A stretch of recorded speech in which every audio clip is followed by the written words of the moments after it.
Hello everyone, I am Harsh, a postdoc at Center for Cancer Biomarkers and Department of Clinical Medicine at University of Bergen. Today I will talk about basic principles of protein detection in tissues and its application in tumor biology. I will start with some introduction and then talk about tissue fixation and embedding. Then I will discuss different approaches like immunohistochemistry, immunofluorescence, and imaging mass cytometry for protein detection and their principles. Proteins, as we know, are the building blocks of cells, and their deregulation can cause different diseases. For example, in cancer, more than 100 different proteins are reported to be deregulated. These are then used to diagnose, stage, or classify cancer. They can be also used to estimate prognosis and select an appropriate treatment. A common example is a treatment with targeted therapy, or as it is popular now, with immunotherapy with the expression of PD-L1 or PD-1. The first step in any protein detection method is to preserve the tissue to conserve the structure. There are two methods. First one is to freeze the sample, and the second one is to fix the sample using formalin. For fixation, this is done by treating the tissue sample with neutral buffered formalin. So formalin creates cross-links between different proteins and fixes them in their current state. This step is followed by dehydration, as you can see in the step number 3. So this is done in increasing gradient of alcohol, that is ethanol, and then followed by clearing with xylene. After this, the tissues are embedded in paraffin, and that's why these are called formalin fixed paraffin embedded tissues. And as you can see in the bottom fourth figure, you get blocks like this. These blocks then can be sectioned on microtomes, and you can obtain them on slides. Sections on glass slides can be treated using different protocols to study protein expression. For example, here immunohistochemistry is done for pan-cytokeratin, and the protein expression is visualized by the brown color. As you can see here, the protein pan-cytokeratin stains all epithelial cells. The tumor area is very important for pathologists and clinicians to determine the edge of tumor. However, there is a lot of normal area that does not really tell us anything special about the tumor. So then what if we take the most important regions of the tumor, and of course that still represents the tumor. This setting is called as tissue microarray or TMA. As you can see here, TMAs can be of different sizes and are usually taken as 2, 3, 5 or 6 cores from a same sample. And this will be described in further detail by my colleague in the next session. So when obtained on a glass slide, the tumor tissue can be probed with different approaches depending upon the protein to be detected and the mode of detection. The most common is immunohistochemistry. Immunohistochemistry is the most frequently used technique in routine diagnostic in majority of hospitals.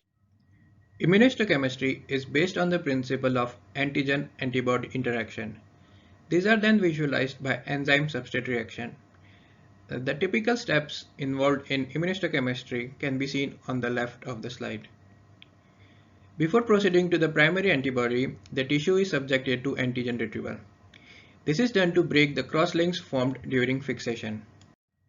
After antigen retrieval, primary antibody is applied to the tissues section. The primary antibody is specifically designed to bind to the target antigen and does not bind to other antigens. When bound, these are very tightly bound to the target antigen and cannot be removed easily with washes. Next, the secondary antibody are added, and these are specific to the primary antibody. These secondary antibodies are linked with the polymer that is attached to the enzyme. For example, here it is the horseradish peroxidase. When a substrate, in this example it will be diaminobenzidine, that is DAB, is added to the slide, it reacts with enzyme HRP and produces colored reaction. This can be visualized under a light microscope. Usually, the tissue sections are counterstained to determine the location of protein in the cell and also to know the histology. As you can see here, in the magnified image in the bottom, the counterstain is blue, that is stained with hematoxylin, and the brown represents the staining of K67, a proliferative protein that is found upregulated in cancer. On the right hand side, you can see pancytokeratin that we have seen before, and it stains all epithelial cells including the tumor cells in this case. Both these tumor sections are from head and neck cancer. Similarly, we can increase the number of proteins that can be detected, and we can do a dual immunohistochemistry. On the left, you can see a double or dual immunohistochemistry for pancytokeratin in brown and alpha SMA in magenta. Alpha SMA stains vessels as well as it is a marker for cancer-associated fibroblast. And on the right, you can see staining for immune cells, that is M1 type macrophages using CD80, that is in brown, and CD68, that is in magenta. Again, both these sections are from head and neck cancer.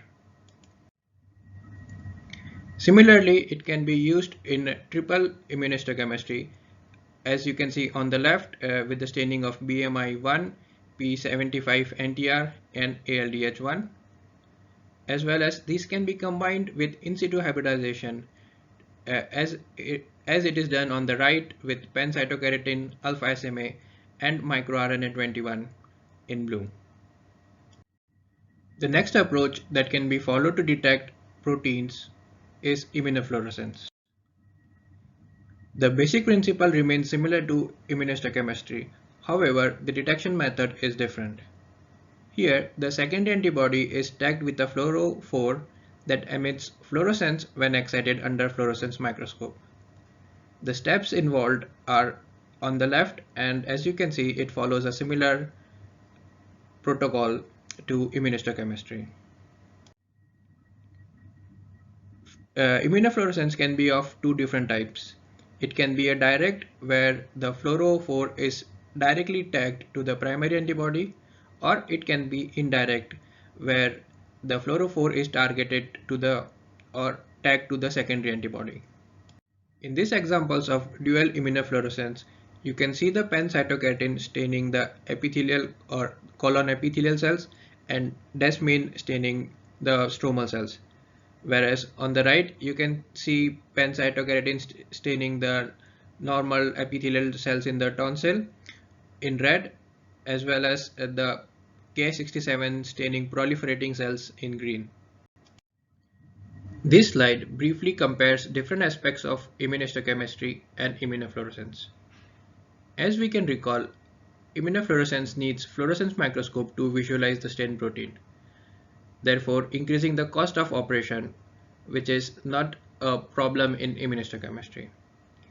But this leads to higher or increased sensitivity and decreased background in immunofluorescence as compared to immunohistochemistry. However, both these techniques are limited in their flexibility. IHC is limited due to number of chromogens that we can visualize, whereas immunofluorescence is limited to spectra. Although both immunohistochemistry and immunofluorescence are routinely used, their limitation lies in the lack of spatial data that can be generated for a large number of parameters at subcellular resolution. Basically, what it does is stratify patients on broad categories, which then proceed to receive standard treatments, for example, standard treatment A and B. However, we know now that cancer is very heterogeneous and one treatment does not work for all. So what if we can detect 40 markers simultaneously, distinguish between distinct cell types, and tailor-make treatments accordingly? This approach would be then more towards personalized treatment. This will not only give us super informative tumor features, but also in an ideal condition, it would provide right drug to right person. And this is where imaging mass cytometry comes. It allows detection of up to 40 markers simultaneously. The basic principle of imaging mass cytometry is still similar to immunohistochemistry. However, now the antibodies are tagged with metal isotopes. The tissue sections are first labeled with a cocktail of these 40 different types of metal isotope tagged antibodies. Then it is inserted into Hyperion imaging system, whereas the tissue is ablated using a laser of 1 micrometer spot size. Plumes of tissue are then aerosolized, atomized, and ionized, and then fed into a time-of-flight mass spectrometer.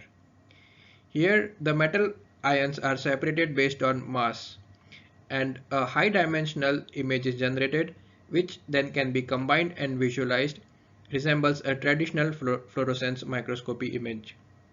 However, as you can see in the bottom figure, this differs significantly from fluorescence, as there is no or limited overlap. The basics of imaging mass cytometry, how to design a panel, and image analysis, which is a very important part, will be covered by my colleague in the next lecture. In the next few slides, I would briefly describe our panel and tell you more about the applications of IMC. As you can see here, our main focus is on the tumor stroma, which is described or which can be described by different markers such as alpha SMA, that is alpha smooth muscle actin, integrin alpha 11, collagen CD140B, FAP, FSP, and caveolin CD90 and 146. What we are trying to understand is how the tumor stroma affects cancer cell invasion and metastasis, how it interacts with the immune cell compartment and the endothelial cell compartment. So this is one of the example of in-house staining that we did.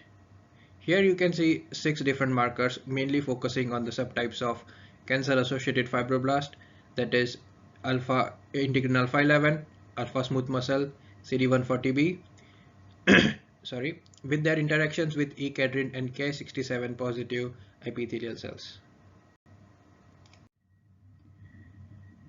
The most important application related to imaging mass cytometry was published by Bodenmiller group last year in Nature, where they could identify different epithelial and stromal communities. Using this and doing image analysis, they could detect various metaclusters. These cellular metaclusters were then correlated with different clinical subgroups and using survival analysis. Using this, they could show that single cell pathology segregated patients with distal clinical outcomes better than the current clinical subtyping. To summarize, although very recent technology, imaging mass cytometry has already been adopted in diverse contexts in oncology, where it has shown promise for predicting clinical outcome and understanding the role of immune system in disease progression. Thank you for your attention.